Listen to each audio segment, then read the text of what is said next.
February 24 माघ पौर्णिमेला पूर्ण होतील मनातील सर्व इच्छा, फक्त करा हे उपाय. सनातन धर्मात प्रत्येक तिथीचे विशेष महत्त्व मानले गेले आहे. येत्या 24 फेब्रुवारीला शनिवारी माघ पौर्णिमा आहे. या दिवशी लक्ष्मी माता आणि चंद्राच्या पूजेचा नियम आहे. या दिवशी काही उपाय केल्याने लक्ष्मी माता प्रसन्न होऊन तिचा आशीर्वाद घेता येतो. त्यामुळे माघ पौर्णिमेच्या दिवशी कोणते उपाय करावेत हे माहिती असणे महत्त्वाचे आहे. चला जाणून घेऊया माघ पौर्णिमेचे उपाय. 1. माघ पौर्णिमेच्या दिवशी श्री सूक्ताचे पठण करावे. या दिवशी कनकधारा स्तोत्र आणि विष्णू सहस्त्रनाम पाठ करणेही शुभ मानले जाते.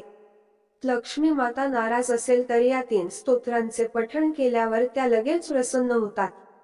2. वैवाहिक जीवनात जर जास्त त्रास होत असेल तर माघ पौर्णिमेच्या दिवशी पती पत्नीने स्नान करून पिंपळाच्या झाडाला पाणी अर्पण करावे आणि सुखी वैवाहिक जीवनासाठी भगवान विष्णू आणि लक्ष्मी मातेची प्रार्थना करावी. असे केल्याने वैवाहिक आयुष्यात गोडवा येईल. 3. ज्योतिषशास्त्रानुसार माघ पौर्णिमेच्या दिवशी पिंपळाच्या झाडाचा हा उपाय तुम्हाला श्रीमंत बनवू शकतो. या दिवशी पिंपळाच्या झाडाच्या मुळास दूध आणि पाणी अर्पण करावे. यासोबतच झाडाखाली तुपाचा दिवा लावावा. तुपाचा दिवा लावल्याने सर्व मनोकामना पूर्ण होतात असे मानले जाते. ही काळजी घ्यावी. माघ पौर्णिमेच्या दिवशी सकाळी लवकर उठावे आणि स्नान करून ध्यान करावे. यासोबतच सूर्यदेवाला अर्घ्य अर्पण करावे.